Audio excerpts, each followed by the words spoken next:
नमस्कार मित्रांनो, programming recipes या चॅनलमध्ये मी रवींद्र वरपे तुमचं स्वागत करत आहे.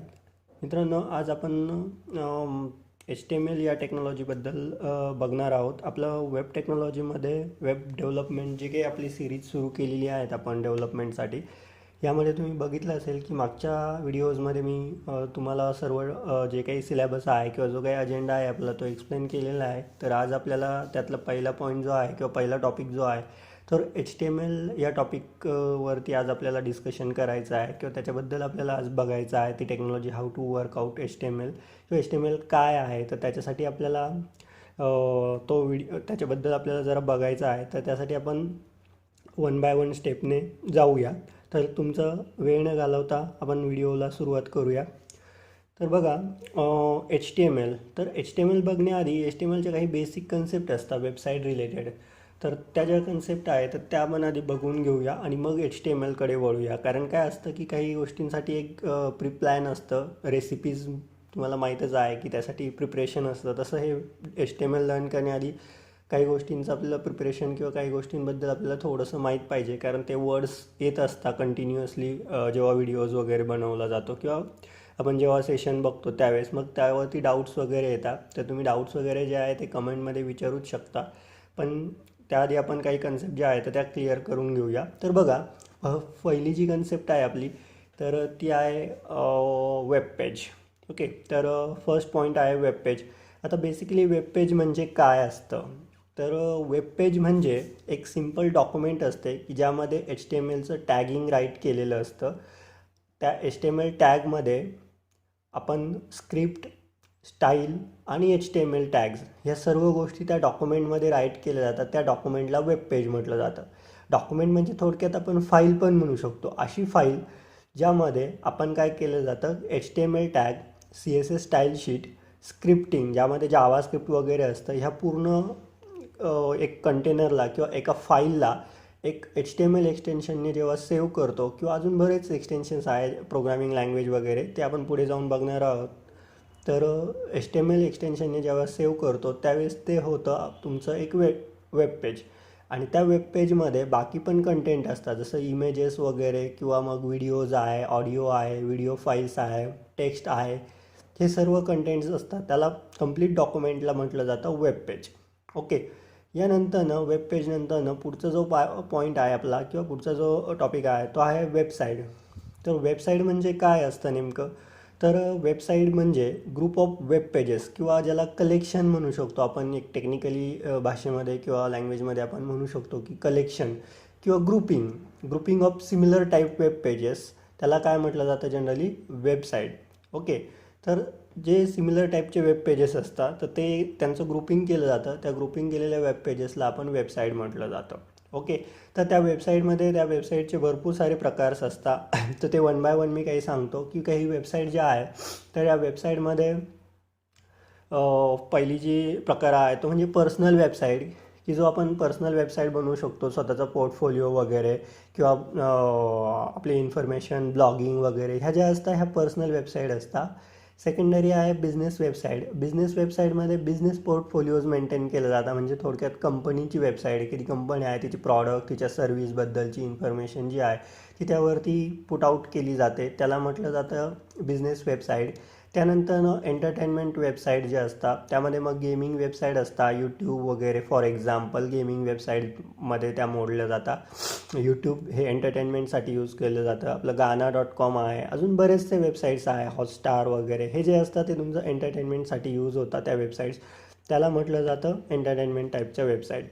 यानंतरनं इन्फॉर्मेटिव्ह वेबसाईट हा एक प्रकार आहे. इन्फॉर्मेटिव्ह वेबसाईटमध्ये जनरली ब्लॉग पण मोडतात, पण मग बेसिकली विकिपीडिया हे जे आहे इन्फॉर्मेटिव्ह वेबसाईटचं एक एक्झाम्पल आपण म्हणू शकतो. त्याला म्हटलं जातं इन्फॉर्मेटिव्ह वेबसाईट. यानंतरनं ई कॉमर्स वेबसाईट जे आहे त्याच्यावरून तुम्ही शॉपिंग करू शकता. अशी कुठलीही website as a e commerce website म्हणून कन्सिडर केली जाते किंवा बघितली जाते. त्यामध्ये मग छोटी असू शकते किंवा मोठी, फ्लिपकार्ट, ॲमेझॉन, अलिबाबा यांना पण आपण म्हणू शकतो ई कॉमर्स वेबसाईट.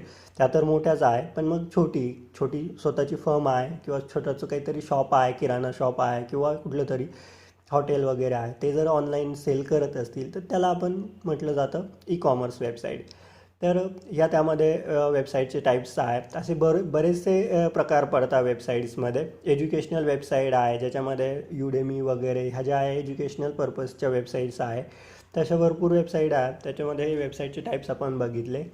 यानंतरनं पुढे जो पार्ट आहे तो म्हणजे क्लायंट साईड काय असते, ज्याला आपण फ्रंट एंड म्हटलं जातं. तर आपण सुरुवात क्लायंट साईडपासून करणार आहोत. क्लायंट साईड म्हणजे जी आपण बघतो किंवा जी वेबसाईटला व्हिजिटर असतो त्याची साईड, त्याला म्हटलं जातं क्लायंट साईड. ओके, म्हणजे काय की सपोज मी एखाद्या वेबसाईटला व्हिजिट केलं ब्राउझरवरनं, तर त्या ब्राउझरवर जे कंटेंट आपल्याला डिस्प्ले होतं वेबसाईटवरती, तर ती जी साईड असते तिला म्हटलं जातं क्लायंट साईड. आणि ती क्लायंट साईड जी असते तर त्यालाच आपण एक टेक्निकल भाषेमध्ये किंवा एक प्रोग्रामिंग लँग्वेजमध्ये लोक त्याला फ्रंट एंड म्हटलं जातं. फ्रंट एंड की जे फ्रंट साईडला दिसतं जनरली.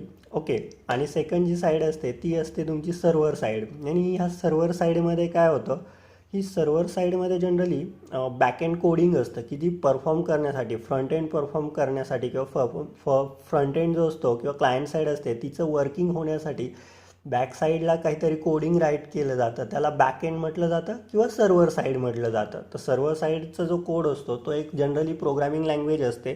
थोडक्यात PHP असू शकते, जावा असू शकते, .NET असू शकते. अजून मार्केटमध्ये खूप साऱ्या वेबसाईट्स आहेत, त्या वेब प्रोग्रामिंग लँग्वेजेस आहे.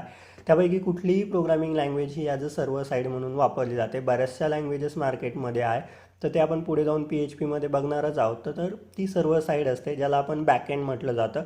तर हे यामध्ये यूज केलं जातं. तर हे झालं सर्व्हर साईडबद्दल. यानंतरनं एडिटर्स. तर एडिटर्स म्हणजे काय नेमकं, तर ज्यामध्ये आपण प्रोग्रामला एडिट केलं जातं तर त्याला म्हटलं जातं एडिटर्स. म्हणजे थोडक्यात ज्याच्यामध्ये आपण टायपिंग करतो. सिम्पल एडिटर तुम्हाला माहीत असेल, नोटपॅड हा एक कॉमनली यूज होणारा एडिटर आहे की कुठलीही गोष्ट आपण त्यामध्ये टाईप करतो, तो झाला एक एडिटर. तसं यामध्ये HTMLसाठी तुम्ही वेगवेगळे एडिटर्स वापरू शकता, मार्केटमध्ये अवेलेबल आहे, ज्याने आपली प्रोग्रामिंग करण्याची जी स्पीड आहे किंवा स्किल इम्प्रूव्ह होण्याचं जे प्रमाण आहे तर ते वाढतं, वेळ वाचतो. त्यासाठी ते एडिटर्स यूज केले जातात. तर बघा, पहिला जो एडिटर आहे आपला बेसिक मी तुम्हाला ऑलरेडी सांगितला, नोटपॅड म्हणून हा एडिटर वापरला जातो. तसंच मार्केटमध्ये अजून बरेचसे एडिटर्स आहे. त्यातला पहिला जो एडिटर आहे तुमचा, तर सबलाईम नावाचा एक एडिटर आहे. सबलाईम टेक्स्ट म्हटलं जातं त्याला. तर सबलाईम टेक्स्ट हा एडिटर जो आहे तर तुम्ही वापरता लोक, फ्रीवेअर ओपन सोर्स एडिटर आहे, तुम्ही तो डाउनलोड करून यूज करू शकता. पुढचा आहे VS code, visual studio code. हा एक एडिटर आहे. यामध्येही तुम्हाला HTML किंवा तो PHPसाठी किंवा अदर लँग्वेजेससाठी यूज केला जातो. तर तो एडिटर म्हणून तुम्ही यूज करू शकता. पुढे नोटपॅड++ हा एक एडिटर आहे. हाही एक ओपन सोर्स एडिटर आहे, तोही तुम्ही डाउनलोड करून वापरू शकता. यानंतर ड्रीमवीवर जे अडॉबचं प्रॉडक्ट आहे, तर अडॉब ड्रीमवीवर म्हणून एक एडिटर आहे ज्याच्यामध्ये तुम्ही PHP पण करताय, तर HTML CSS किंवा जावास्क्रिप्ट या टेक्नॉलॉजीसाठी पण तो वापरला जातो. सध्या कसं आहे की मार्केटमध्ये बरेचशी लोक सबलाईम किंवा VS एडिटर हा एडिटर यूज केला जातो. तर हे एडिटर्स आहे. असे मार्केटमध्ये अजून बरेच आहे. इक्लिप्स म्हणून आहे, PHP स्टोम आहे, यामध्येही HTML केलं जातं. तर हे होते एडिटर्स आपले. तर असे एडिटर्स तुम्ही यूज करू शकता. ओके, आता हे झालं आपलं बेसिक कन्सेप्ट. यामध्ये अजून बऱ्याचशा कन्सेप्ट्स आपल्याला पुढे जसे येतील तसे आपण बघणारच आहोत. तर ह्या होत्या HTML किंवा आपलं सेशन सुरू करण्याआधीच्या बेसिक कन्सेप्ट. आता आपण ॲक्च्युअली टेक्नॉलॉजीकडे वळणार आहोत, जी आहे HTML टेक्नॉलॉजी. तर HTML ही जी टेक्नॉलॉजी आहे तर हिला म्हटलं तर हायपरटेक्स्ट मार्कअप लँग्वेज. म्हणजेच थोडक्यात ही जी लँग्वेज आहे तर ही मार्कअप लँग्वेज आहे. मार्कअप लँग्वेज ह्या ऑलवेज टॅग फॉर्मॅटमध्ये राईट केल्या जातात. आता टॅग म्हणजे काय तेही मी आपल्याला टॅग बघायचेच आहे, पण एक ओव्हरऑल सांगतो. टॅग म्हणजे काय असतं की टॅग एक कंटेनर असतो. म्हणजे कसं, थोडक्यात मी एक्झाम्पल देतो की जसं आपलं फ्रीज असतं, तर ते त्या फ्रीजमध्ये तुम्ही बघितलं असेल की बॉटल होल्डर वेगळ्या साईडला असतं, डीप फ्रीझर वेगळ्या साईडला असतं, आपण व्हेजिटेबल्स वगैरे ठेवतो ते वेगळ्या साईडला असतं. म्हणजे काय असतं की एक फ्रीज हे कंटेनर झालं आणि त्यामध्ये वेगवेगळ्या सेक्शनमध्ये वेगवेगळा पार्ट टाकला जातो. ओके, तर ते जे आहे बॉटल होल्डर त्याला आपण एक टॅग म्हणू शकतो. डीप फ्रीजर एक टॅग आहे, किंवा तुमचं व्हेजिटेबलचा बॉक्स जो असतो बॉटमला, तर ते एक कंटेनर एक सेपरेटली बॉक्स आहे, म्हणजे तो एक टॅग झाला. ओके, आणि हे ओव्हरऑल म्हणजे काय झालं की तुमचं HTML म्हणजे एक कंटेनर झालं फ्रीज. तसं टॅग हे जे आहे ना हे त्याच वेने वर्किंग करतात. थोडक्यात एक्झाम्पल म्हणजे काय, मला हेडिंग द्यायचं आहे त्यासाठी मी H1 नावाचा टॅग वापरेल म्हणजे कंटेनर वापरेल, आणि तेच मला एक पॅराग्राफ राईट करायचं आहे त्यासाठी मी P नावाचा टॅग वापरेल म्हणजे ते कंटेनर वापरेल. म्हणजे त्याचे काही प्रॉपर्टीज आहे की त्या स्मॉल फॉन्टमध्ये दिसतं, रेग्युलर नॉर्मल टेक्स्ट दिसतं जे बोल्ड वगैरे नसतं. तर हे जे आहे याला म्हटलं जातं टॅग्स, आणि हे कंटेनर्स वेगवेगळे इमेजसाठी IMG नावाचा टॅग्स वगैरे यूज करता. तर हे टॅगिंग लँग्वेज असते. या टॅगिंग लँग्वेजला जनरली मार्कअप लँग्वेज म्हटलं जातं. मार्केटमध्ये अशा भरपूर म्हणजे आहे 2-3 लँग्वेजेस आहे जनरली. त्यामध्ये XML म्हणून एक लँग्वेज आहे, एक्सटेन्सिबल मार्कअप लँग्वेज, ही एक मार्कअप लँग्वेज आहे जी टॅग फॉर्मॅटिंगमध्ये राईट केली जाते. तसंच HTML एक मार्कअप लँग्वेज आहे. तर ही हायपरटेक्स्ट मार्कअप लँग्वेज आहे. तर हायपरटेक्स्ट म्हणजे इंटरनेटमध्ये यूज होणारं जे टेक्स्ट आहे किंवा वेबपेजवर यूज होणारं जे टेक्स्ट आहे ते. आता वेबपेज ऑलरेडी आपण बघितलं आहे पहिल्यांदाच सुरुवातीला. तर HTMLमध्ये हायपरटेक्स्ट मार्कअप लँग्वेज याचा यूज केला जातो किंवा त्याचं मिनिंग आहे हायपरटेक्स्ट मार्कअप लँग्वेज, आणि याचा यूज जो असतो तो वेबपेज डिझायनिंग करण्यासाठी केला जातो किंवा वेबपेजवर कंटेंट डिस्प्ले करण्यासाठी जनरली यूज केला जातो. तर कंटेंट डिस्प्ले किंवा आपल्याला फक्त HTML काय करतं की जे तुमचं कंटेंट आहे HTMLचं किंवा जनरली कंटेंट म्हणजे काय, तर कंटेंटमध्ये तुमचं टेक्स्ट पण येतं, इमेजेस पण येतात, ऑडिओ व्हिडिओ, ह्या पूर्ण डेटाला काय म्हटलं जातं, कंटेंट म्हटलं जातं. तर हे कंटेंट डिस्प्ले करण्याचं काम कोण करतं आहे, HTML करतं आहे. आणि ते कंटेंट कुठे डिस्प्ले करायचं आपल्याला, इंटरनेटवर डिस्प्ले करण्यासाठी त्याला एक फॉर्मॅट असतो ज्याला आपण म्हटलं तर वेबपेज फॉर्मॅटमध्ये डिस्प्ले करतो. आणि ते वेबपेज डिझायनिंग करण्यासाठी जी टेक्नॉलॉजी यूज केली जाते ती म्हणजे HTML टेक्नॉलॉजी. ह्या HTML थ्रू किंवा HTMLचा यूज करून आपण काय करतो, आपलं कंटेंट डिस्प्ले करतो. तर HTML जी आहे ही लँग्वेज काय केली जाते, वेबपेज डिझायनिंगसाठी यूज केली जाते, आणि त्या वेबपेजचा यूज करून आपण आपले कंटेंट हे इंटरनेटवर किंवा वेबपेजवरती डिस्प्ले करू शकतो. ओके, तर हे झालं HTMLबद्दल. तर हे आहे HTML. यानंतरनं त्याचं एक डॉक्युमेंटचं स्ट्रक्चर असतं HTML डॉक्युमेंटचं. तर HTML डॉक्युमेंटचं जे स्ट्रक्चर आहे तर ते स्ट्रक्चर कसं आहे तर ते आपण डिरेक्टली या थ्रू बघूया, व्हिडिओ थ्रू बघणार आहोत. तर मी तुम्हाला स्क्रीनवरती दाखवतो की HTML डॉक्युमेंटचं स्ट्रक्चर कसं असतं किंवा ती HTML डॉक्युमेंट वर्कआउट कशी करते. तर बघा, HTML डॉक्युमेंट्समध्ये आपल्याला काय करायचं आहे की HTML पेजेस क्रिएट करायचे. तर मी माझ्या स्क्रीनवरती जातो आणि तुम्हाला मी डिस्प्ले करतो किंवा वर्कआउट करतो की ते कसं वर्किंग करणार आहेत. चला तर मग, तर स्क्रीन आय थिंक डिस्प्ले होतं आहे तुम्हाला. तर बघा इकडे मी माझ्या कम्प्युटरमध्ये एक फोल्डर बनवतो, एक डिरेक्टरी बनवतो आहे. ओके, आणि त्या डिरेक्टरीमध्ये मी काय करतो आहे तर मला HTMLचे पेजेस क्रिएट करायचे. तर मी ते एक फोल्डर क्रिएट करून घेतो HTML या नावाने किंवा HTML डेमोज या नावाने एक मी फोल्डर बनवलं आहे किंवा डिरेक्टरी बनवली, आणि यामध्ये मला माझे HTML पेजेस क्रिएट करायचे आहे. तर काय आहे की बरेचसे एडिटर्स वगैरे सांगितले मी, तुम्हाला जो कुठला एडिटर वापरायचा असेल तुम्ही तो वापरू शकता. आता मी काय करतो आहे तर मी माझ्याकडे जो आहे व्हिज्युअल स्टुडिओ किंवा VS कोड म्हणू शकतो आपण. तर व्हिज्युअल स्टुडिओ कोड हा एडिटर मी काय करतो आहे मी वापरतो आहे. तर हा तो एडिटर आहे जो इथे ओपन होतो आहे. आय थिंक इथे दुसरा प्रोजेक्ट ओपन आहे. तर मी इथे एक फोल्डर ओपन करतो आहे जे C ड्राईव्हवरती आहे माझं HTML डेमो नावाने, आणि त्याला मी ओपन केलं. ओके, तर ओके हे फोल्डर ओपन झालं. या फोल्डरमध्ये मला काय करायचं आहे की न्यू फाईल क्रिएट करायची आहे. त्याला मी index.html हे एक्सटेन्शन प्रोव्हाइड करतो आहे. हे एक्सटेन्शन प्रोव्हाइड केल्यानंतर तुमच्या लक्षात येईल की इथे एक फाईल क्रिएट झाली. ओके, तर हा तो एडिटर आहे तुम्हाला जो मी ऑलरेडी एडिटर्सबद्दल सांगितलं. ओके, तर index.html या एडिटरवरती गेलो की यामध्ये मला मग ते माझं डॉक्युमेंट स्ट्रक्चर क्रिएट करायचं आहे. तर एडिटरबद्दल तुम्हाला इन्फॉर्मेशन पाहिजे असेल तर याच्या वेबसाईटला व्हिजिट करा. ओके, किंवा मग तुम्हाला अजून एडिटर पण शिकायचं असेल किंवा त्याबद्दल काही इन्फॉर्मेशन हवी आहे तर तुम्ही तसं कमेंटमध्ये सांगा. जर जास्त रिस्पॉन्स आला लोकांचा की तर मग त्यासाठी मी एक सेपरेट व्हिडिओ बनवेल की ज्यावरती जे काही एडिटर्स आहेत त्यांचं ॲक्च्युली वर्कआउट कसं होतं तर ते दाखवण्यासाठी. तर त्यांचे बरेचसे फीचर्स असतात, ते आपल्या व्हिडिओच्या स्कोपमध्ये नाही आहे, म्हणून सध्या तरी मी ते घेत नाही आहे. मी तुम्हाला फक्त HTML बद्दल सांगतो आहे. तर बघा, हे HTML आहे. तर HTML डॉक्युमेंटचा जो काही स्ट्रक्चर आहे तर ते या वेने वर्कआउट करते HTML डॉक. तर हे टॅग असता,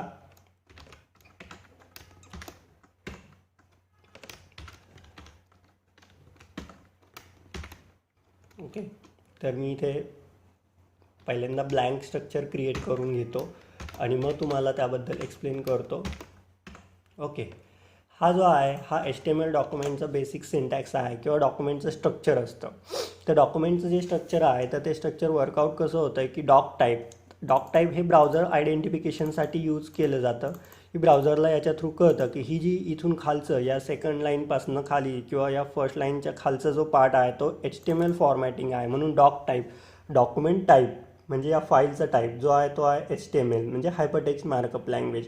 तर हे ब्राउझरसाठी असतं. हे राईट केलं नाही तरी चालतं आहे, कारण सध्याचे जे ब्राउझर्स आहेत थोडक्यात क्रोम किंवा फायरफॉक्स, सफारी ही खूप ॲडव्हान्स आहेत. ते ऑटोमॅटिक त्या टॅग जरी मॅच झाला तरी ते कन्सिडर करतात की ही HTML डॉक्युमेंट आहे.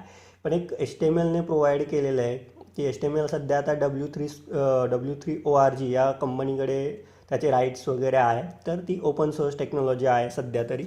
तर यामध्ये बघा, HTMLचा जो सिंटॅक्स आहे तर ते टॅग फॉर्मॅटमध्ये राईट केलं जातं. तर तुम्ही बघितलं असेल ते पर्टिक्युलर टॅग जो असतो तो स्टार्ट टू एंड क्रिएट होतो. थोडक्यात बघा, इथे HTML इथनं स्टार्ट झाला आणि बॉटमला HTML एंड झाला. बाकीचे जे टॅग्स आहे हे याच्या आतमध्ये टाकले गेलेले आहेत. तर याचे 2 सेक्शन पडतात. पहिला जो सेक्शन असतो हेड सेक्शन आणि सेकंड सेक्शन असतो बॉडी सेक्शन. हेडमध्ये काही वेगळे टॅग्स असतात. थोडक्यात हेडमध्ये मी एक एक्स्ट्रा टॅग घेतलेला आहे जो टायटल वगैरे जे डॉक्युमेंटचे इम्पॉर्टंट टॅग असतात, ज्याच्यामध्ये लिंक आहे, यानंतर मेटा टॅग यूज केला जातो, स्क्रिप्ट टॅग यूज केला जातो, असे बरेचसे टॅग्स जे आहेत तर ते यामध्ये यूज केले जातात. यानंतर तुम्ही सोशल मीडियाचे कार्ड्स यूज करता, जे खूप ॲडव्हान्समध्ये येतं ॲक्च्युली ते, पण यामध्ये ते यूज केले जातात. ट्विटर कार्ड म्हणू शकतो आपण त्याला, किंवा फेसबुक कार्ड म्हणू शकतो, की जे तुम्ही यूज करून जेव्हा शेअरिंग करता फेसबुक किंवा सोशल मीडियावरती त्यावेळेस त्याचा यूज केला जातो. तर तेही यामध्ये ॲड करता येतात. तर त्यासाठी हा हेड सेक्शन असतो की जो एक इन्फॉर्मेटिव्ह असतो, की त्या पेजवरती जे काही वर्कआउट होणार आहे त्याच्यासाठी यूज केला जातो. ते टॅग आपण पुढे जाऊन बघणारच आहोत.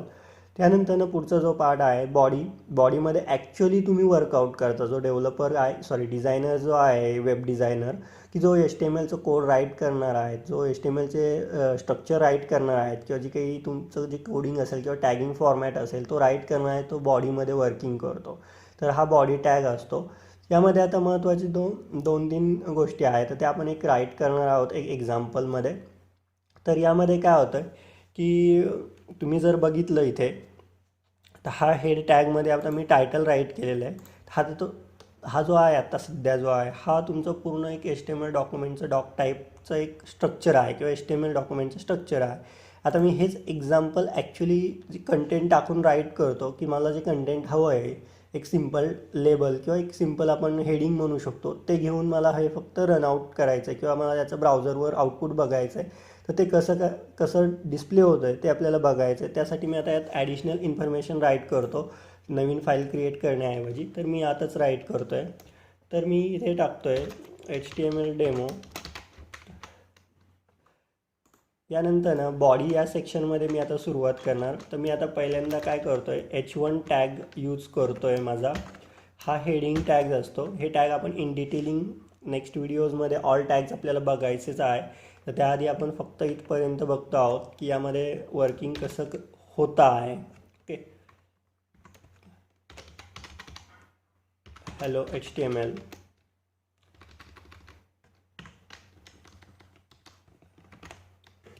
ओके, तर हे झालं. याला मी सेव्ह केलं.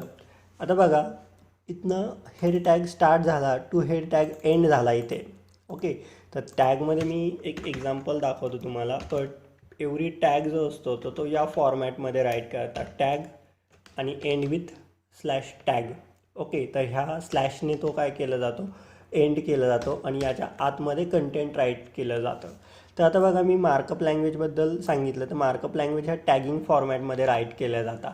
तर यामध्ये XML आणि HTML ही एक मार्कअप लँग्वेज आहे. तर XML काय करते की XML डेटा कॅरी करते किंवा स्टोअर करते आणि तिचा वेब सर्व्हिसेस या टेक्नॉलॉजीमध्ये यूज होतो. जसं की अदर प्रोग्रामिंग लँग्वेजेसमध्ये तुम्ही ऐकलं असेल की एक वेब सर्व्हिस असते जी मोबाईल डिव्हाइसेस वगैरे यासाठी यूज केली जाते प्रोग्रामिंगसाठी. तर त्यामध्ये XML एक लँग्वेज आहे. तर ही यामध्ये काय केलं जातं की ते टॅग्स जे असतात ना ते स्वतःचे राईट करतात XMLमध्ये. आणि HTMLमध्ये काय असतं की ऑलरेडी प्रीडिफाईंड टॅग्स असतात. ओके, म्हणजे HTMLवाल्यांनीच ते टॅग आपल्याला काय केलेले प्रोव्हाइड केलेले आहे. जसं XMLमध्ये तुम्ही स्वतःचे कस्टम टॅग राईट करू शकता. हे दोघांमधलं मेजर डिफरन्स आहे. ओके, आणि दोघांमधला दुसरा डिफरन्स जो आहे तो पहिला डिफरन्स झाला हा. दुसरा जो डिफरन्स आहे तो हा आहे की HTML काय करतं की वेब पेजवरती डेटा डिस्प्ले करण्याचं काम करतं आणि XML जे आहे की तो डेटा काय करतं की तो डेटा कॅरी करून घेऊन जातं किंवा स्टोअर पण करू शकतं. थोडक्यात वेदर API वगैरे असतात त्यामध्ये तुम्ही जनरली XML वापरता किंवा मग अजून काही वेब सर्व्हिसेसमध्ये .NETच्या वेब सर्व्हिसेसमध्ये किंवा अजून अँड्रॉइडमध्ये डिझायनिंगसाठी त्याचा यूज केला जातो. अदर लँग्वेजेसमध्ये पण प्रोग्रामिंग लँग्वेजेसमध्ये तिकडेही ते XML वापरलं जातात. असे हे दोन मार्कअप लँग्वेजेसच्या टेक्नॉलॉजी आहे. दोघांचे हे डिफरन्स आहे. तर आता सध्या तरी आपण HTMLच बघतो आहोत. तर यामध्ये प्रीडिफाईंड टॅग्स असतात. तर हे टॅग आणि हे स्ट्रक्चर कॉमन आहे. यानंतर आपण बाकीचे जे टॅग्स आहेत ते पण वन बाय वन बघणार आहोत. तर पहिल्यांदा आपल्याला फक्त हा प्रोग्राम वर्किंग कसा करतो तर तो आपण बघत आहोत. तर यामध्ये बघा H1 यूज करून मी हॅलो HTML हे मला डिस्प्ले करायचं आहे. तर आता काय करतो आहे मला इथे माझं जे काही डेटा होता किंवा मी फोल्डर क्रिएट केलेलं होतं HTML नावाने C ड्राईव्हवरती. तर या फोल्डरमध्ये गेल्यानंतर बघा तुम्हाला ही जी फाईल होती तुमची index.html तर ही फाईल इथे डिस्प्ले होते आणि तिला जर मी डबल क्लिक केलं तर ब्राउझरमध्ये तुम्हाला त्याचं आउटपुट डिस्प्ले होतं. तर आता बघा तुमच्या लक्षात येईल की या हेड सेक्शनमधला जो टाईप कंटेंट आहे हा कंटेंट झाला माझा डेमो HTML. हा तुम्हाला डिस्प्ले जो होतो तर तो इथे डिस्प्ले होतो आहे. दिसतंय HTML डेमो इथे माझं कर्सर आहे इथे. तर इथे हे टायटल दिसतं HTML डेमो. यानंतर बाकी तुमचा जो H1 टॅग आहे बॉडीमधला पार्ट तर तो नेहमी खाली डिस्प्ले होत असतो. इकडे या व्हाईट स्पेस जो दिसतोय यामध्ये बघा इथे हा तुम्हाला डिस्प्ले होतोय हॅलो HTML. तर इकडे तो काय केला जातो डिस्प्ले केला जातो. तर हे जे आहे ओव्हरऑल तुमचं HTMLचं वर्किंग आहे किंवा ज्याला आपण स्ट्रक्चर म्हणू शकतो. तर ते यावेळी आपण काय केलेलं आहे बघितलं आहे किंवा ह्या बेसिक कन्सेप्ट्स आपण HTMLच्या कव्हर केलेल्या आहोत. तर पुढील व्हिडिओमध्ये आपल्याला HTMLचे टॅग्स जे आहेत ते त्याच्या रिलेटेड प्रोग्रामिंग्स वगैरे आपल्याला काय करायचं आहे बघायचे आहे. ओके, तर त्यासाठी चॅनलला सबस्क्राईब करा आणि आवडल्यास लाईक करा, सबस्क्राईब करा आणि कमेंट करा. Okay, thank you.